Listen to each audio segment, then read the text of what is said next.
Bonjour à vous et bienvenue dans cette vidéo, ce petit débrief rapide sur le premier épisode de la saison 2 de Star Trek Picard. Si vous avez vu les vidéos que j'ai fait sur la saison 1, vous savez qu'au début j'étais très emballé, et à l'arrivée j'étais en mode ouais, bof, ouais, pas terrible, manque beaucoup d'esprit, d'idées Star Trek là-dedans. Mais voilà, qu'est-ce que vous voulez, c'est Jean-Luc Picard, c'est Patrick Stewart, c'est voilà, je suis un pauvre mec, c'est Star Trek, j'ai regardé, voilà, je suis une victime. Donc j'ai regardé cet épisode, qui est assez surprenant. Surprenant parce qu'on sent clairement que les gens qui ont fait la première saison ont reçu les critiques et ont essayé de répondre à ces critiques. On a quelque chose qui correspond beaucoup plus à du Star Trek classique. Il y a une nouvelle série qui est en train de sortir et ils voulaient refaire à nouveau des trucs épisodiques d'un vaisseau qui explore la galaxie. Donc on sent qu'on revient là-dessus. Est-ce que c'est forcément une bonne chose de revenir là-dessus?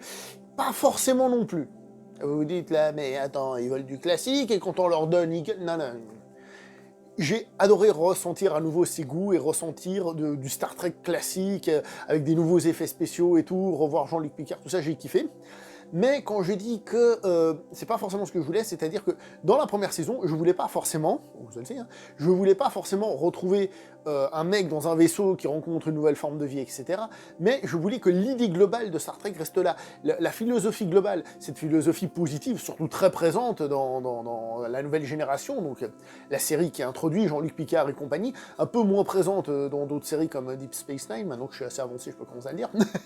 D'accord et je trouvais que la série faisait trop moderne. Alors certes, des épisodes qui suivaient, très lentes à mettre en place, ça c'est aussi un défaut de certaines séries, et qui, au final, pour amener des sujets beaucoup moins impactants. La nouvelle génération, c'est une série hautement, peut-être le terme est un peu fort, mais très philosophique, qui amène beaucoup de questionnements sur comment gérer les conflits, les trucs, les machins. C'est une série hyper intelligente. Et là, on se trouvait face à une série moderne où il fallait faire du drame, du truc, du machin. Alors, si au début j'étais emballé comme pas possible, rapidement j'ai trouvé que ça devenait lent, ça devenait chiant, et au final, pas grand chose, peu. Et donc, comme je dis, cette nouvelle saison essaye déjà d'entrer de jeu, de dire voilà, vous voulez du Star Trek, on vous fait du Star Trek. Hein. On vous ramène les Borg de manière totalement moderne. J'attends de voir ce que ça va donner d'un point de vue lore, mais d'un point de vue intérêt, d'un point de vue curiosité, d'un point de vue dangerosité, d'un point de vue de ce qui se passe, je trouve ça intéressant, je trouve ça cool. Hein. C'était dans les bandes annonces, hein, et puis à la fin de l'épisode, il y a Q qui réapparaît. Pourquoi pas, on verra ce que ça va donner et comment il est géré.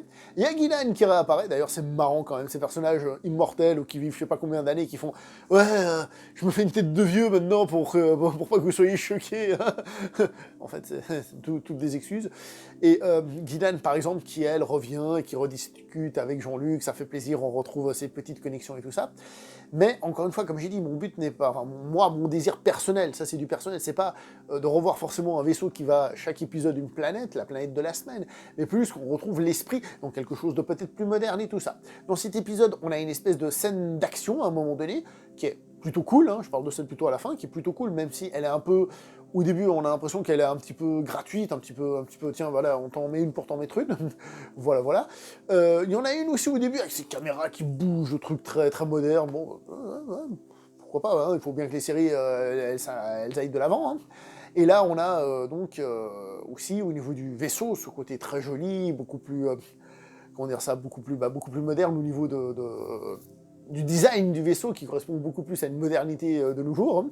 Le Stargazer, évidemment, le premier vaisseau de Jean-Luc Picard, se dit dans l'épisode, hein, donc on est dans cette continuité-là. Bref, j'ai l'impression que la série, aussi avec le côté où on essaye de développer le côté solitude de Jean-Luc et puis sa relation amoureuse avec la Romulienne et tout ça, j'ai l'impression que cette série essaye évidemment toujours de faire un drame, on va dire, plus moderne, de faire un truc épisodique qui va durer sur 10 épisodes, je pense, comme la première saison, mais en essayant de revenir à une certaine essence. Cette certaine essence est peut-être trop physique, plus que morale. Moi, je voudrais plus morale que physique, ça vous l'aurez compris. Mais en tout cas, on revient sur certaines bases, et on se sent quand même à domicile, on se sent plutôt bien, donc voilà, pourquoi pas. Je dois vous avouer que cet épisode m'a beaucoup plu à l'arrivée. Il m'a beaucoup plu, je dois l'admettre, justement parce qu'on se retrouvait sur une passerelle de vaisseau, en train d'essayer de rentrer en contact et tout. J'espère que les épisodes suivants, d'après les bandes annonces, vont être différents, mais garder l'esprit. L'important pour moi, c'est l'esprit, et évidemment pas qu'on s'emmerde, chose que cet épisode a l'air de faire, c'est-à-dire de tout de suite mettre un petit peu de mouvement, même si dans la saison 2, il y avait déjà un ou deux petits fights, mais un petit peu plus de mouvement pour éviter qu'on s'emmerde trop. On s'emmerde trop et qu'on ait des épisodes de transition, juste de préparation pour d'autres épisodes, surtout quand on arrive à la fin, ça on n'aime pas. Ça, moi, j'ai pas aimé. Donc voilà, il n'y a pas à tergiverser pendant 300 ans. Je trouve que c'est un bon épisode, honnêtement, un bon épisode très sympathique. Et on verra ce que va donner l'avenir. Évidemment, les effets spéciaux sont cool. La mise en scène, parfois un peu pauvre quand même, hein, par rapport au visuel. Je trouve ça un petit peu dommage, mais on verra ce que ça va donner. Et je vous le dis honnêtement, cet épisode me donne espoir pour une saison 2 plus intéressante et vachement plus cool. Voilà. Est-ce que je me trompe? Bah, on le verra. Je rappelle que j'étais emballé au début de la première saison, et après, j'étais déballé, on va dire. Ça se dit pas, mais voilà. Bref, je m'arrête là, pas la peine de faire une vidéo super longue, c'est pas le but. N'oubliez pas le like, le partage et l'abonnement, et ça en warp speed, sinon je m'énerve. Allez, portez-vous bien, et ciao tout le monde. Hasta la prochaine. Ça veut rien dire. Allez, ciao.